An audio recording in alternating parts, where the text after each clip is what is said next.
Hi, I am Nilufar and I am a psychiatric counsellor. जैसा कि मैंने आपको नेक्स्ट वीडियो में बताया था कि मैं एंग्जाइटी डिसऑर्डर के अलग अलग के अंदर जो जो डिसऑर्डर आते हैं उनके बारे में बात करूंगी। आज सबसे मैं थोड़ा यूनिक टॉपिक है पैनिक अटैक और पैनिक डिसऑर्डर। शायद नाम पैनिक से शायद आप नहीं जानने की चीज़ें क्या होती है। कभी कभी आपने देखा होगा या सुना होगा कि कभी मार्केट प्लेस में अचानक से कोई इंसान बेहोश हो गया, उसके चेस्ट में पेन होने लगा तो सब उसे जल्दी से हॉस्पिटल ले जाते हैं। ऐसा लगता है कि उसे हार्ट अटैक हुआ है, बट इमरजेंसी में उसे लेके जाया जाता है और उसका ऐसा लगता है कि उसे कोई कार्डियक प्रॉब्लम है। बट जब सारे टेस्ट नॉर्मल आते हैं तो फिर उन्हें एक साइकेट्रिस्ट के पास भेजा जाता है।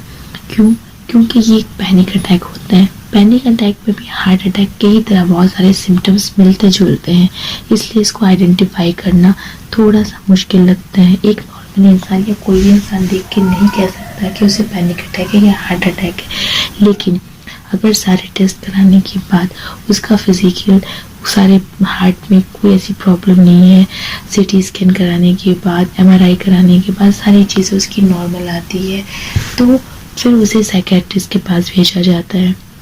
और ये चीज़ें जब उसे बार बार होती हैं तब समझ में आता है कि नहीं हार्ट अटैक नहीं है, पैनिक अटैक है। बट उस पेशेंट को लगता है कि उसे हार्ट की ही कोई प्रॉब्लम है। तो आज का वीडियो मेरा बनाने का पर्पस ये है कि मैं आपको पैनिक अटैक के सिम्टम्स बताऊं कि अगर इन फ्यूचर आपने किसी के साथ ऐसा देखा कि आपकी लाइफ में ऐसी कुछ आ रही है तो आप उसे समझ पाए। और मेरा पर्पस आपको एक सही इन्फॉर्मेशन देना है।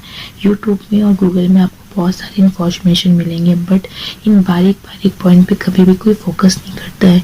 मेरा भी इस वीडियो का बनाने का मकसद ये है कि मैं आपको छोटे छोटे पॉइंट को समझाऊं ताकि आप इसके डिफरेंस को भी समझें और इन फ्यूचर कभी आपके सामने ऐसा कोई सिम्टम्स आता है तो आप समझ सके कि आपको यहाँ पे क्या करना है और उसका आप सही इलाज करा सके।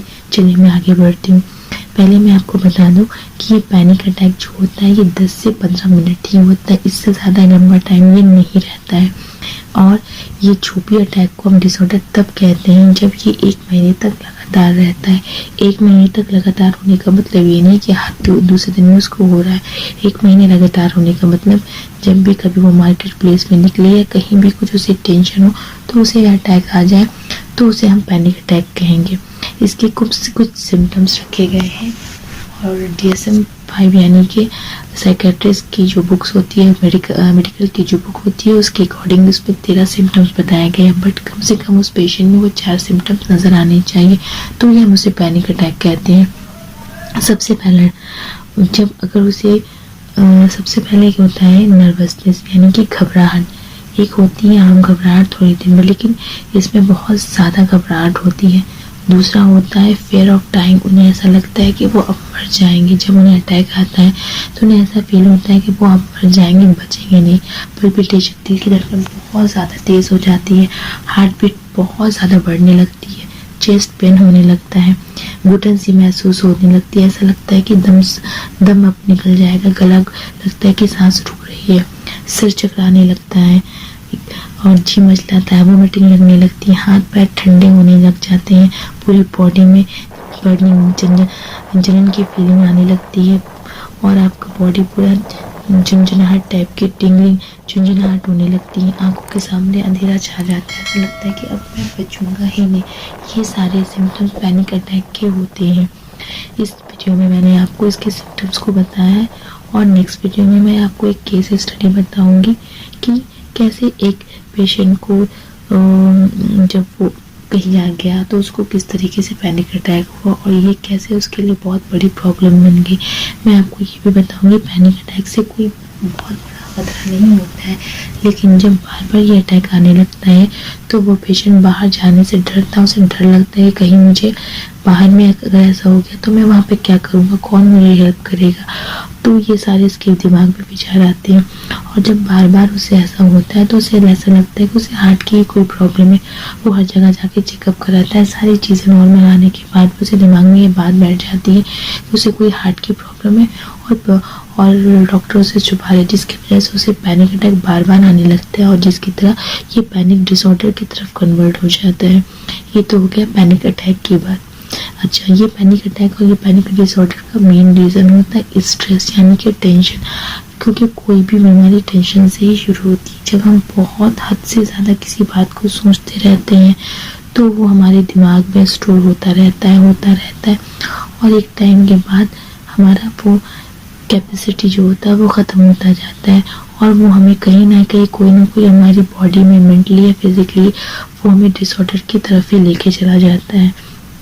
कहने का मतलब ये है कि आपको आज के टाइम में ये कहना कि स्ट्रेस हमें नहीं होगा ये पॉसिबल ही नहीं, बट उस सिचुएशन को या वो जो स्ट्रेस वाली चीज़ है उसको आप किस तरीके से लेते हैं ये बहुत ज़रूरी है। तो मैं अभी ये वीडियो यहीं पे स्टॉप करती हूँ।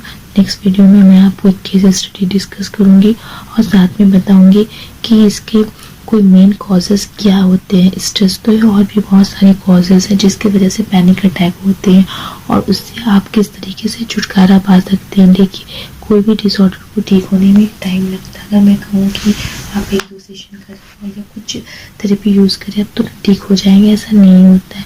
इसमें धीरे धीरे प्रोसेस होता है और इंसान बहुत हद तक रिकवर कर जाता है। बट प्रॉब्लम ये है कि जिस इंसान को ये प्रॉब्लम होती है उसे पता ही नहीं है कि पैनिक अटैक क्या है और क्या वाकई मुझे पैनिक अटैक है। उसके दिमाग में ये बात बैठ जाती है कि नहीं मुझे हार्ट की कोई प्रॉब्लम है। और आज के टाइम में अगर आप कहीं हॉस्पिटल जाते हैं तो कोई भी साइकेट्रिस्ट आपको बैठ के इतना डिटेल नहीं बताता है कि आपको क्या प्रॉब्लम है।